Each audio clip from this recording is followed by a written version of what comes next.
Welcome everybody. Good morning to the second installment of the Perigee Virtual Executive Roundtable. So glad to have you here with us this morning. I'm just going to set up the call real quickly and then we'll jump into our topic and discussion. So, the purpose of the roundtable, I'll give you some quick context for those of you who weren't on the last one. It's for all of us to gain perspective, right? So we're going to share what are we thinking, what are we doing, and to be in connection with each other, hopefully to help each other out with a referral or maybe an introduction or maybe a resource or something that would help each other. And then lastly, encouragement. That might be just hearing from other people and what they're doing. You get an idea, you get an inspiration, you get energy, whatever you want to call that. And then we'll also have prayer at the end for anyone who wants. You're welcome to send in prayer requests. I'll pray and I'll share that with you, how we'll do all that. And let me also give you just other quick context that I don't think I've shared before that kind of with the premise of the whole thing, where it all came from. So, I don't know about you guys, but during this time, you tend to think a little more about what can I do? How can I help? Should I be doing something different? And so that's what led me to this model. I thought, well, I have a network. I have a fairly unique perspective of multiple businesses, working with different clients and through my network. And I have a close relationship with executives at these multiple businesses. And so, I don't know, is that value, to offer? And actually, it's not just me. I know other people who have that same kind of perch, that same kind of relationship and perspective with multiple businesses. So what if we pull people together and ask those folks to share that kind of perspective? So we sort of by proxy, we get a view of many businesses at once. And so that's the model. So we have I already mentioned, we're going to focus on what are you thinking and what are you doing? That's kind of the perspective. And we have a co-host who has a similar view with multiple clients. So here's the format. So we have a hot topic this morning. It's going to be communications and PR or public relations, especially in a crisis. So I think it's really relevant. As many of you know, my area of expertise, one of the areas I go deep is around customer experience. And a lot of my customer experience clients, there's a lot of focus right now on communications. And you probably read this, you're aware, you're living it. Over communicating is so important, especially in crisis. So anyway, so I'm excited about the topic and our co-host, who's Jim Savage. I'll introduce him in just a minute, but he's an expert in this area, so I'm excited about that. Let me just tell you about the model real quickly. We have panelists and attendees and co-hosts, and we're using Zoom webinar, which is maybe a little different technology than you're used to. So let me just comment on that real quickly. So as an attendee, we're trying to control a little bit so we don't just have everyone trying to talk all at once. You can raise your hand and we'll be passing the microphone toward the end of the call. We'll ask if anybody wants, you can share what you're thinking and what you're doing, and we'll kind of call out to the attendees and would love your participation in that way. We'll also have some polls and some surveys. We really want collaboration. Please, everyone, respond to those. We'll show you that in a minute. Then we also have, if you've used Zoom webinar before, there's also a panelist mode. So all the cameras you see on, you're in the Perigee inner circle or kind of friends of the firm. I'll trust you guys to use your mute accordingly, try to keep your mics muted. But if you have something to say, jump in. We want to honor our co-host and let him speak, especially in the beginning. But yeah, if you have a qualifying question, a clarifying question, or something you really want to add, judiciously, feel free to jump in. And then especially later in the call, we'll let's see, panelists, attendees, and then I mentioned it'll be interactive. So let me pause here and introduce our co-host, Jim Savage. So hopefully, Jim, will you wave so folks will know you see Jim's picture there on the screen. So Jim and I met through a mutual friend. You may have had a professional matchmaking. You have a friend who just says, gosh, I just thought of someone you need to meet, right? So we had this friend, and Jim, I don't know if I forgot, and I went back and tried to jog my memory. So it's Chris Krupp. And so somebody, I think, a little bit. I know I worked with him, and I don't remember how you guys knew each other, but in fact, I reconnected with him, and he said he knows he's overdue. He really wants to reconnect with you too. And in fact, I'll have to scan the attendee list again. He may even be with us here this morning. That's great. Go ahead, Jim. Did you? Oh, okay. I just wanted to make sure actually that you can hear me because I dialed in on the phone here. Having technology issues this morning. We can hear you. It's not perfect audio, but yeah, we can hear you. We've gotten to know each other over the years and became friends and done a little bit of work together. Hey, Tim, Philpott, could you mute? Would you mind? We're hearing some background noise. Thank you. And then, but if you have something to add, feel free to unmute. And so, yeah, so we've gotten to be good friends. Jim's just a great guy. And like so many of you on this call, he's also incredible at what he does. He's really well respected. And so we're really fortunate to have him here. So Jim, thank you so much for being our co-host and welcome. Well, thanks, Ryan. And it's an honor to be speaking with the group. And I think, Ryan, I want to congratulate you on organizing this. This has been a great, last week's was a really productive discussion, and love this whole concept. I think this is a great idea, and so I'm really thrilled to be a part of it this morning. Ryan, I don't know quite how you want to kick this off. Do you want me to try to rev things up? Do you want me to speak at length, bore at length? How do you want to start? Well, I could probably just say, Jim, go, and you'd have so much to download for us. But yeah, why don't let's take a look at, let's kick off with a little bit of interaction, right? So we talked about the poll. You can see on the screen, you'll see this again, but if you go to this website now, either on your computer or your phone, and we want to hear from you guys, okay? So go to pollev.com/Perigee, and we're going to ask you a poll here in just a second. You can also, through Zoom, you can use the Q&A, and that'll go to just Jim and myself. And then, like I said, later we'll pass the microphone. So that's how we want you guys to interact. Let me set up, Jim, I just want to set up which stage are you? And this is the survey. If y'all are having any issues with the poll at this website, you can see right there on the screen. No, but let me set this up real quickly. So we want to hear from you in this crisis mode. Which stage are you? This is just Ryan's observations. As I've talked with folks and looked around, I've seen these 4 categories. One is, I'll call it hunkered down. And that means like, the really tough decisions, the chaos of it all, the trying to figure out what are we going to do. That part is kind of behind you. You've sort of battened down the hatches and you're weathering the storm, you're getting through it. You're kind of, you're probably not making major changes. You're still watching it, maybe making adjustments, but that's the hunkered down thing. Then the other is extreme crisis. That's where you haven't reached the, you're still in a daily firefighting mode. You're just really in the thick of it. Third would be pivoting, which is, in fact, I have a couple of friends on the line who they've really shifted their whole business, in some cases to support the cause, if you will, maybe shifting from one industry into like personal protection equipment, totally unrelated to their business, but they felt like that's what they needed. And you've seen that in the news, by the way, with the MyPillow guys and GM, right? They're making ventilators and masks, and so you've seen that happen maybe in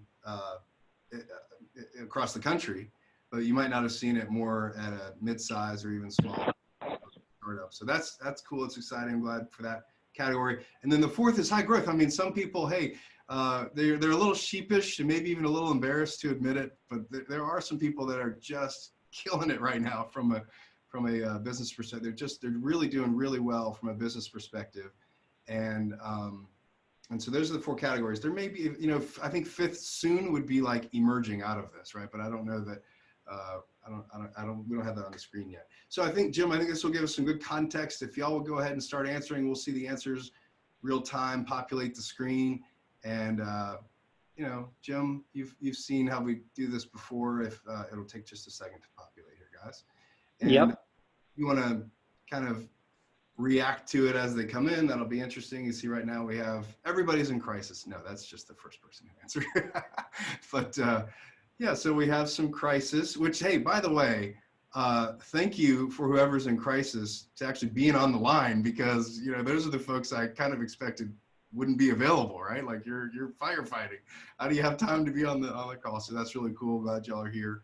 And then same with high growth. So this is kind of what I expected, Jim, just by the way, is that the crisis and high growth folks, I mean, they're just completely consumed And so it's hard for them to pull away. I don't know that these are of what's actually out there, or if these are just reflective of who can attend this, who's available to do it. But anyway, you can see as the numbers are coming in. I don't know, Jim, you have any thoughts? Brian? Oh, that's Charlie. Yeah. Hey, Charlie. Good morning. Yeah, I had a question. So, Jim, your communications, that's your specialty? Right. That's my area. Okay, good. Well, I was just wondering, maybe you could, it'd be interesting to me are there sort of like 3 rules to follow in communications during crises?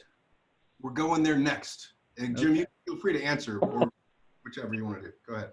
Yeah, we'll get to that. There are, and right now there's probably a 4th. And just to let you know a little bit about my background, I actually started out life as an economist and finance guy. I was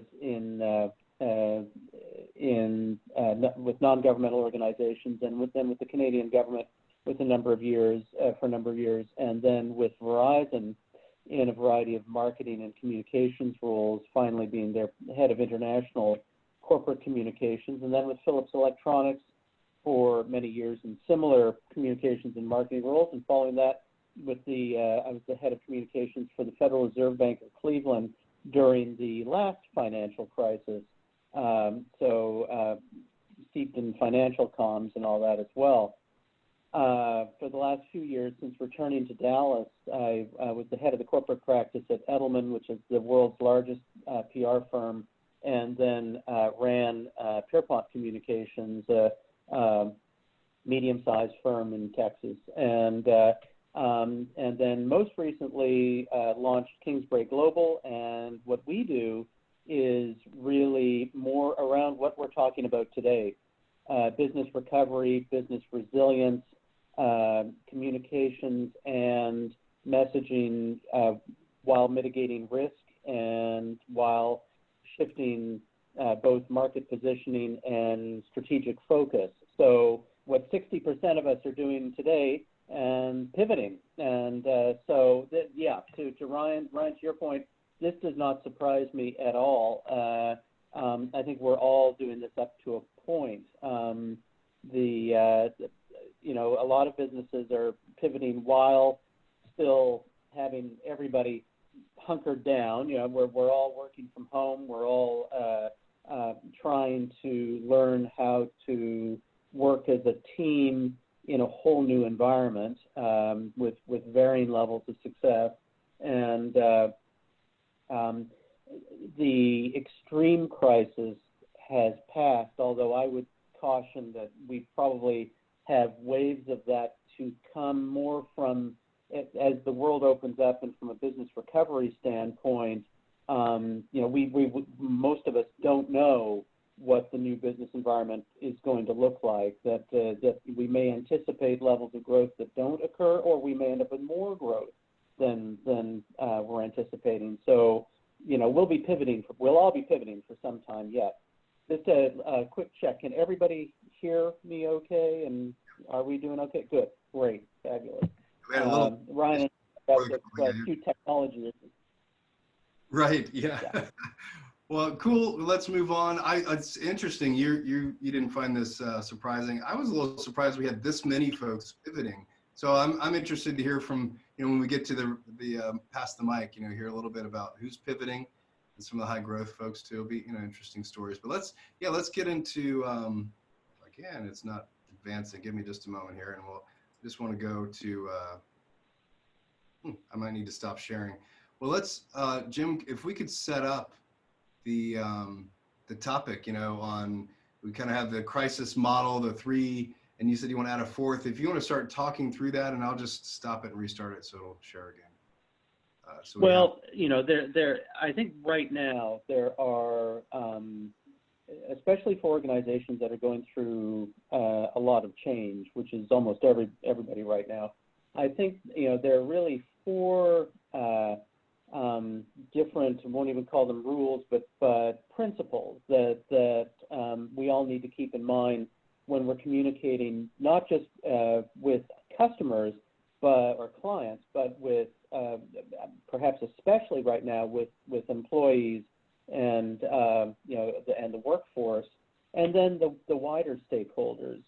That right now there's a higher level of attention being paid to companies on the part of the wider public. People are. I think this goes to the four principles, and I think that's where I'll start.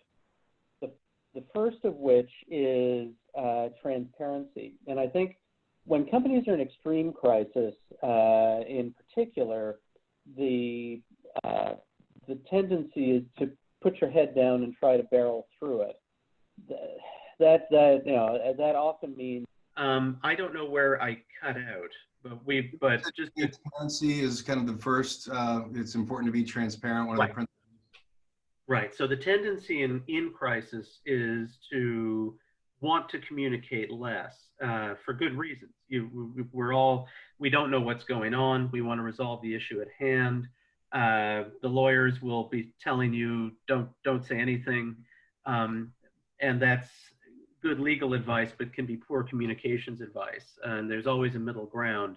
It's actually always vital to get ahead of any negative messaging or indeed any kind of negative reality. This is not a matter of anything, a matter of addressing, a real issue, especially right now. The issues can involve everything from just the viability of the business when you have to shut down, the financial viability of the business, or you may have employees who fall ill, or you may be looking at a forced furlough or layoff. That there's bad news out there, and transparency and honesty are absolutely vital in these instances. There are ways of saying these things, but they must be said. Otherwise, it is there's a danger to your company's reputation just by appearing to be furtive. I would say really related to that is accountability. This is something that right now is going to become an increasing part of what all companies need to keep in mind when communicating. Everybody's getting help from the government. Everybody is going through rough times, but we've already seen a lot of news stories of companies that have not behaved in the most honorable of manners. Basically, employees, customers, and the wider stakeholders, including the media, will be on the lookout for companies who put a foot wrong. Everybody feels very sensitive right now. People are very attuned to having to make sacrifices, and they want to see other companies stepping up. And so there's a much more conscious level of accountability in how we're all being perceived right now. So that's something to keep in mind in framing external communications. I would say, especially for those companies that are actually doing well, whether they're in healthcare or manufacturing, masks or hand sanitizer or whatever you're doing that is finding a niche in the market right now, or obviously the Amazons and Walmarts and so forth. But they are to be doing well when many are not. It gives an added level of responsibility, and an added level of accountability to the wider public. Jim? Yeah. Could you just say the four real quickly, and then you can. So there's transparency and accouanother, and then what are the transparency, accountability. Interestingly enough, security is another new element, or more, I'd say more something to which people will be paying more attention. Security in this case means two things. One, it means. Would you mind just saying what is the fourth real quick? Sorry to out. Yeah. to be consultative. Okay, thank you. Yeah, yeah. So I'll just step back. So transparency, accountability, security, or well-being. This is related to accountability. This is where security takes two aspects. One, it's to approach the crisis from uh, from being reputation aware. So and ultimately to be goal aware. So what ultimately is the outcome we as a company need to have happen? Survival, obviously, but to already at this stage, we're all saying that we're pivoting. So security at this stage means how will I be taking care of my employees? How will I be taking care of my customers? It's not just a matter of how do I survive financially. I have to do that first and foremost in order to do anything else. But in doing so, that to be mindful of really the potential for reputational damage if I don't do the right things the right way. And this is really hard because a lot of companies are having to make very hard choices right now. But to have an end goal in mind, which is also hard because we don't know quite what the business environment will be going forward, but to at least, when there is that sort of consideration in approaching the crisis framework and crisis communications, then at least you can see where you're coming out at the other end. So that kind of wide context of security is really vital. And part of that is the consultative element. The last. Yeah, that's the fourth element is to be consultative, and what that really means is you need to have a team around you. For smaller and medium-sized business, there's a tendency to go it alone, or rely too heavily on just your finance guy or your lawyer or your to hunker down as the C-suite and barrel through. It sounds self-serving, but you do need to have outside consultative help, whether that's a crisis and issues management expert, or whether that is if you work already with a management consulting firm, that may be your go-to. But to have an external voice of reason is vital for two reasons. One, you need to have an outside perspective to bring a view. Oh, cut out. We started to hear your first reason. Can you hear me now? Oh, yep, you're back. Okay, great. Okay, so I'll just jump back in just with that last element on being consultative, both internally and externally. So internally, going into a crisis, you should have nobody had a crisis scenario for this. So that's the first declaration. Very few organizations were ready for this in that formal sense. However, any company should have a crisis plan and a set of scenarios for the most likely kind of things that you have go wrong. Beyond that, you should have, as I mentioned, kind of a go-to framework both internally and externally. So you should have a crisis management team internally who you're going to pull in. That can't just be the C-suite. There may be operations people, senior staff, people responsible for managing in the field or frontline folks, but kind of a curated team of people that you can rely upon, and have that as a group in advance, just as a standing group, and all right, you're cutting out. Should have, as I mentioned, the go-to group as well. Can you hear me now? Yeah, you were cut out there for a second, but you're back now. Okay, great. So with that, you know, the internal external, the rationale is twofold. One, it's just a survival mechanism for crisis, but secondly, it's so you avoid the biggest pitfall that companies fall into during crisis, and that is kind of believing your own your own spin, and falling into a trap of your own kind of rhetoric, and wandering into a minefield unwittingly. So you need that sanity check from an external perspective, as well as the internal team that will help you get through it.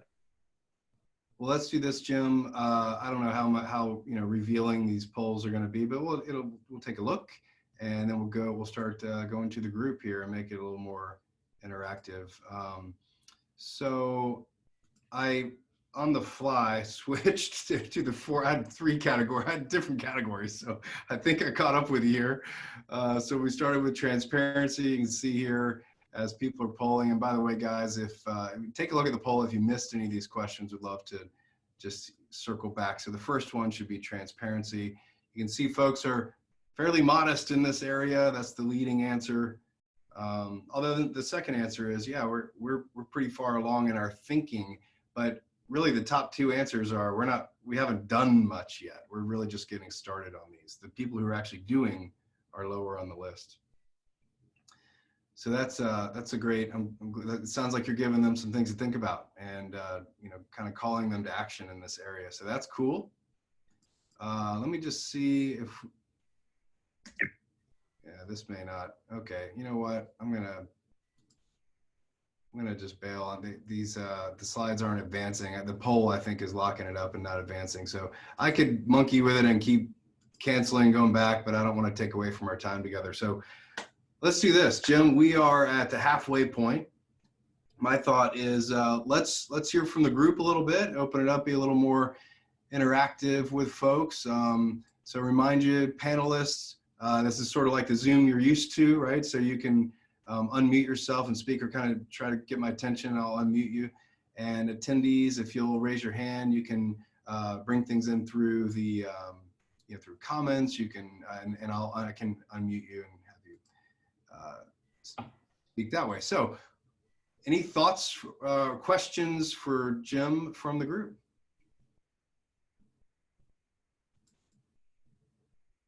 Not seeing anybody yet, really. Tim's raising his hand. Okay. Tim, you can unmute. I was just thinking as he was talking about dealing with the crisis, you have company crises that are kind of self-inflicted, if you will. Maybe you send a product out into the marketplace, it's a bad product, or there's some extreme repercussions to that. What we have here is a business environmental crisis, which means that every business is affected by this. So, Jim, what are your thoughts about the difference between this, which we really never experienced, and yet on an individual company basis, I think most of us have experienced being with an organization that had a crisis that was created either by poor service or poor product offering or bad communications about what the company is doing. Or maybe I'm a lone person in that regard, but I've certainly dealt with that from an individual company basis, but never from an environmental.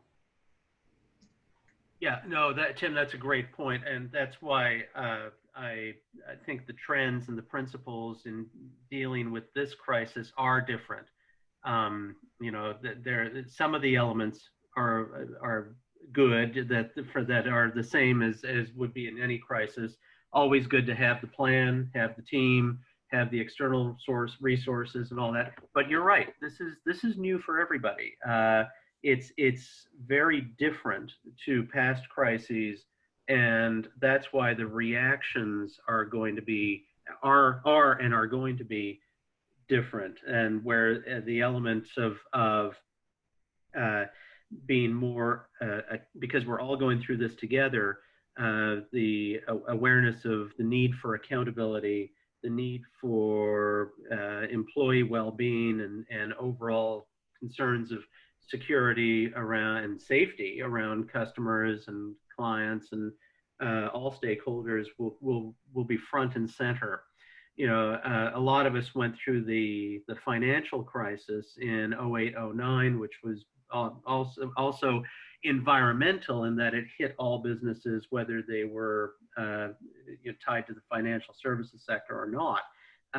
It just hit it was a full recession. And that's a more predictable kind of change of business climate. It happens over time. You have at least some time to plan and react. It was of a whole different character that dates back throughout history.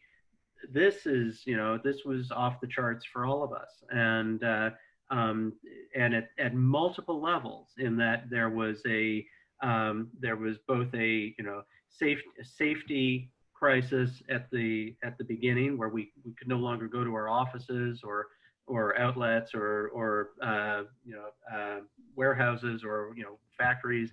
Everything was shut down. So there was that, the massive employee disruption, the financial disruption, safety disruption.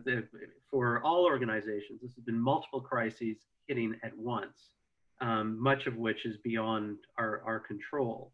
What we can control, and that's where that's the old thing. We're in charge of how we react to things, and in particular to a crisis. We're in that the one thing we do have control of is how we interact with those for whom we have responsibility, how we communicate, how what and how we say things, and the choices we make of the choices where we do have control. So you've seen that with companies that have really stood by their employees, have really done their best, and then you've seen others that have fallen short. One thing that has been very encouraging actually is in looking broadly at how companies have dealt with this, small, medium, and large, most have truly done the right thing. They will have to be, I'm sorry, go ahead. Sorry to interrupt. I just want to say, I think one of the things that people really enjoy on these is some specific examples. So I don't know if any come to mind, either that you've read about or some of your clients you've been dealing with specifically. Yeah, I'd say, we've seen multiple retailers. We've seen, the auto industry. We've seen, great examples of companies that are either, repositioning plants or keeping people employed. We have seen others that have been less successful. Hate to name names, but we've seen some of the ones that have been reported publicly, like GameStop or Roots or others that even when they didn't do anything specifically wrong, they gave the impression of being either punitive to employees or being greedy in manipulating government largesse to kind of game the system to get money out of the system, and things like that. That goes back to the accountability point, that everybody's watching. There's an expectation that companies will be accountable. This actually is different to what happened back in 08 and 09. At the time, sure, there was some, resentment over companies and, big banks that took TARP money and all that, but it was within narrow niches of the economy. It didn't really affect people broadly beyond just kind of an economic downturn. I think there'll be this is a much more perilous ground for corporate reputation. So what can folks do? I think this is the meat, right? Where we talk about specific examples, what you've seen, what people did wrong, what they did well, and what the folks on the line can do to help avoid stepping in those right? I mean, that's what separating these messes that you're pointing out that some people are doing inadvertently or maybe from their own wrong acts. You have any thoughts or advice for folks? Yeah, because right now you're seeing everybody, and this is all companies, largely communicating the right way, but almost in a way that's becoming cliched, where every email and every text and everything you hear, every TV commercial from every consumer firm is all about, we're, hope your family's doing well and we care and and that's good, and it's sincere, it's good, it must be said, and that's a good thing.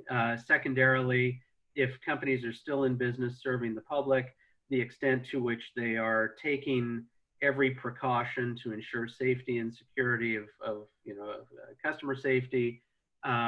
Thirdly, something I think needs to be said publicly is what companies are doing for their employees and their teams.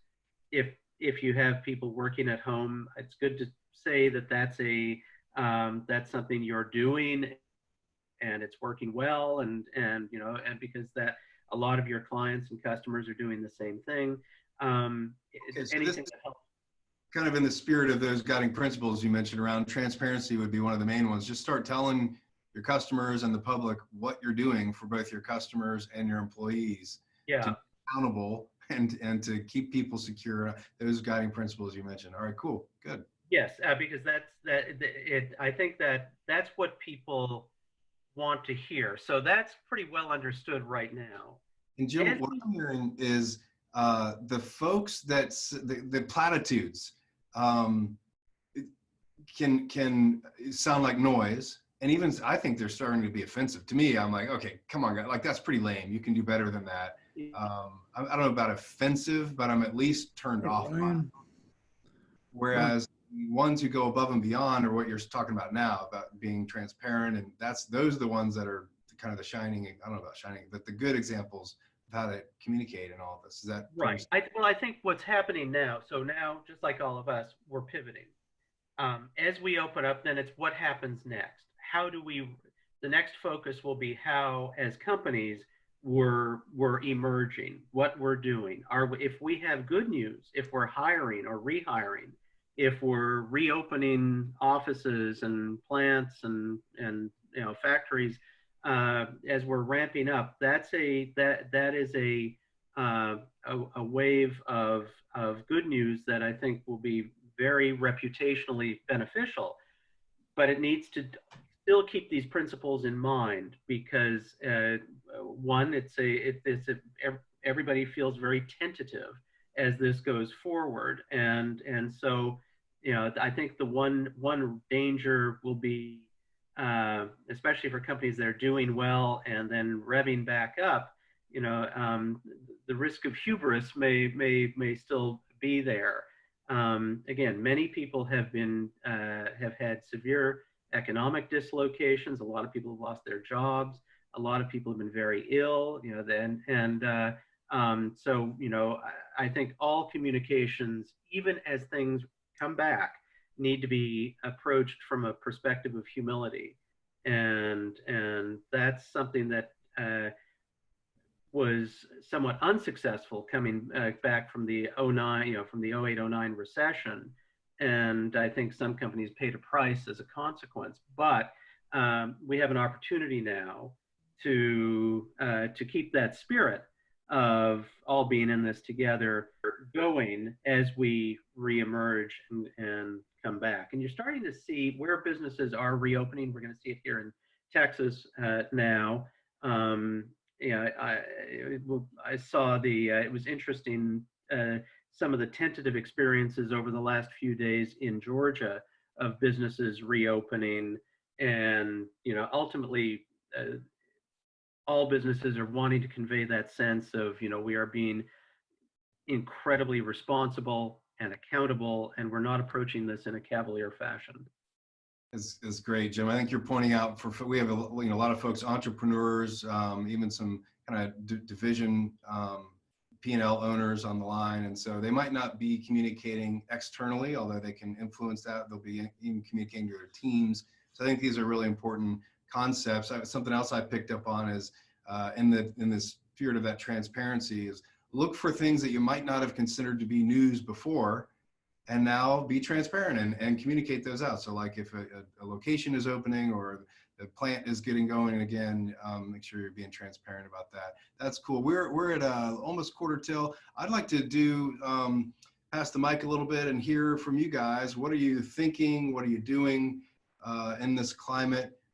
Flag me down if you want, or unmute. And it could be, hopefully it's related to communications and PR, or at least comment on that. But we want to hear from you guys. What are you doing out there? Share with the group. This is a really important part of the call. So anybody want to share, or I'll start calling on folks, because I know some people have some great stories to share. Dave, I want you to share whatever you're comfortable sharing, but I think you've got a great pivot story. Welcome. I haven't said good morning to you yet, I don't think, but hey, good morning. From Atlanta. Thank you. Charlie, a couple of Atlanta folks, and Senior. Oh, great. Yeah, nice to be among some good Georgians and Atlantans. Thanks for having me this morning. Yeah, we're pivoting in two different ways. Can you hear me okay? Sorry, real quick, just a sentence or two about what you do, what you guys do and where you're shifting. Go ahead. Sure. Yeah, exactly. So we're in what's called shared micromobility. So you all have seen the stand-up scooters pop up around America and really around the world. So we're in that business. We do more than the scooters. We have sit-down seated scooters. We have bikes, electrical bikes. We've been in the business for about 10 years before Lyman Bird and others made a splash in the industry. So we've been doing this for quite some time, providing transportation to individuals. And in this time, what's really interesting is you would think that maybe it's non-essential. Maybe it's just for joy and toys. And honestly, a lot of the other big players like Lyman Bird have paused their operations, but we've doubled down, and we believe we are essential and have been deemed by governors and mayors that we're an essential way for people that don't want to take mass transit to travel to their jobs and to get outside and be able to leverage that. So we've actually doubled down, and our ridership has increased dramatically. And speaking about pivoting, is we've really pivoted into the delivery business. So that's one angle of a pivot that we've done is provided seated scooters for people to deliver products, whether they're pharmaceuticals or whether they're groceries or food. We've provided that to merchants and restaurateurs to enable them to sustain their operations. Where they've closed their dining rooms, we're turning their, can you hear me okay? Yeah, sorry, a little delay. I was going to so mostly for retailers, storefronts, and also like residential services, residential delivery or product delivery. Yeah, exactly. It's been for where restaurants and other places have closed their facility and potentially laid off some of their employees.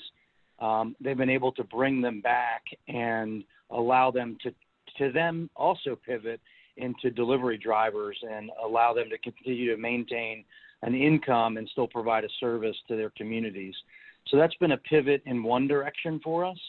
And the other pivot, which I think you were probably referencing, Ryan, is in the PPE space. So over the last few years, our supply chain is fairly deep into Southeast Asia, China, Taiwan, and other areas. And so we've pivoted our supply chain there and leveraged our team on the ground in China to not only source these type of products, but also source PPE.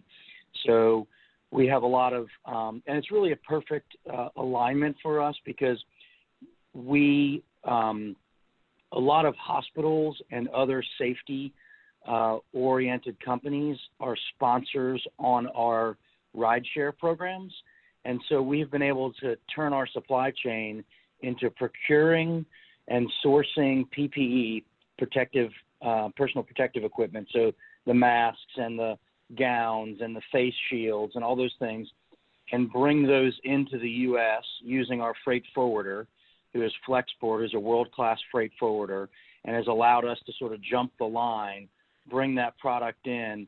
And we've actually just committed to charter a Boeing 777 from Delta. We've partnered with Delta, and we've got a couple on the horizon here coming in May 12th, May 18th, and May 22nd to fill an entire charter aircraft just for product that we're bringing into the U.S. So pretty exciting pivots. And it was challenging for me to answer your question there, Ryan, on where we were on the matrix, because some of the ideas are pretty well baked but not executed. Some of them are executed. You know, we're still working on refining those plans because it's constantly shifting. The raw material prices are increasing and doubling overnight. You know, there's a lot of fraud in the industry too. So it's just a really interesting time, really challenging time to kind of do the right thing. You're in entrepreneur mode, so that's why your answer isn't which one, it's yes. Right? Yeah. That's cool. Thanks a lot for sharing that story. I love the kind of two fronts. One would be what I would say was a real pivot and a total shift in the PPE. The other I'd say is really just getting closer to your customer, and just because what you were already doing, you're just supplying transportation in a slightly different go-to-market strategy than you were. That's really right. Thanks for sharing that. How about Matt Kraft, or unless there's anybody else who wanted to jump in? If Matt, I don't know, I'll just ask if there's something you wanted to share. What are you thinking? What are you doing right now in the current climate? Well, our story is a little bit different, I think, because we were deemed essential as a restoration and construction company. So what you do, a sentence or two. Sure. Yeah. No, thank you. So I part owner and operator of a restoration company that focuses on large loss insurance claims for commercial and residential properties. We've got offices in I think 5 different states. A lot of heavy work with the Dallas tornado that came through here in October. So a lot of our clients are in the process of getting things restored. So we had to shift quickly with the regulations coming from each individual county and each individual municipality and state, make sure that our construction staff and crews were protected, and all while making sure that the clients and customers understood that we were doing the best we could to make sure that they are protected as well. So we had to make a pretty swift, immediate pivot in our operations and our policies and procedures. But the good news for us is we were able to maintain our operation and keep the lights on and keep moving forward, whereas I know a lot of other businesses weren't able to do that. So I think we were in a lucky position, and I think that some of the policies that are coming out will actually long-term help with protocols for safety for the construction industry. You have any thoughts or questions about communication and PR around everything you're doing in this climate? My thoughts are we're trying to do the best we can on social media and with some of the other mediums to make sure our clients are know that they're protected. We've been approached by a couple news outlets. I'd be curious if there's any opinions on that, to do a story on construction safety and with regard to COVID-19 procedures. And then we're just, I think that Jim's comment about being, genuine and humble in terms of your communication at this point in time was such a sage comment. So I really champion that. We've been very honest with our employees about what's going on and how we're handling things. I think also another employee communication, I think, is critical at this point in juncture. We've told our folks, if you're not comfortable traveling, because we still have folks that need to travel, or if you're not comfortable coming into the office, don't come into the office. It's totally okay. We really leave it up to them. So I think that's a critical point in communication. So Jim, any thoughts on the news outlet and how to? Yeah, in the general case, depending on the media outlet, it's always good to have a little external guidance in working with the media, just because they their ways of speaking with reporters and journalists that are different. You know, the microphone is always on, so you do need to be a little bit careful. I will say these days, I think actually the media has done a very good job of tracking the success stories and really wanting to show that spirit of companies doing the right thing. Being very attentive to those who won't or who aren't. Yeah, Matt, you have a great story there, and that's one that there is absolutely every kind of opportunity to tell that. And it's also good, you know, it's not just building the reputation of your own company, but it's also, at this time, it's good for the community to hear, just as if you were involved after the tornado, you know, for those of us here in Dallas, that was a major incident. And certainly, you know, we have friends who were very severely impacted by that. And the more the stories of neighborhoods coming back is one that is you know, definitely, you know, this is just a societal good that we all want to promote. And this will be the very same thing.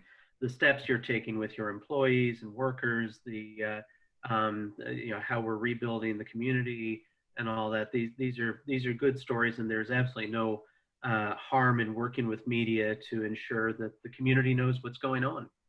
I think Matt, that might be another conversation for y'all to follow up on outside of this. But Matt you mentioned the tornado here in Dallas, or tornadoes. There were a couple that hit, but he was right on the front line, both personally in his neighborhood. They ripped right through there, and his business as well is right around the corner there. So, you know, we have 5 minutes left. We have a little, if anybody else, I'd love to just, maybe we can fit one more in.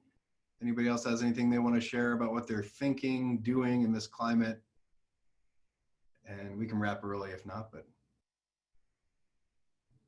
open up the floor for another minute here. Ryan, this is Senior. If I could jump in. No, I think it's really interesting to hear the different perspectives from the different industries that y'all are playing in. I work with a business development collaborative group here in Atlanta, and we've been doing calls like this. And what's really interesting is hear about their different sectors, what's happening in those sectors, and then how they're reacting to that, and kind of giving a landscape around that. We found really interesting, but it's great to be here with all of you. And Ryan, thanks for setting this up. It's just, I think from a communication and collaborative standpoint, seeing other business leaders and hearing them is just in a very transparent way is really exciting. So thank you for putting this together. Hey, thanks so much for joining us. Like I said, great to see your face again too. It's been a while. So good morning and good to see you. Yeah, just to, you know, I love your feedback on the format, and I had a couple ideas even just during this call. We might shift things around, but just to give you a quick lay of the land, we had retail and storefront on the line at one point. We had, of course, you heard from some folks and they told you their business. We have somebody on the line from Veridesk, you know, so those are some of the folks who are, that's James. Hi, James. We have folks that are kind of from corporate, if you will, and then we have service providers that, of course, serve, or investors, you know, that serve multiple kinds of businesses. We have financial advisory, but, you know, I'd say professional services more, but, you know, he's running a business too, from Tim.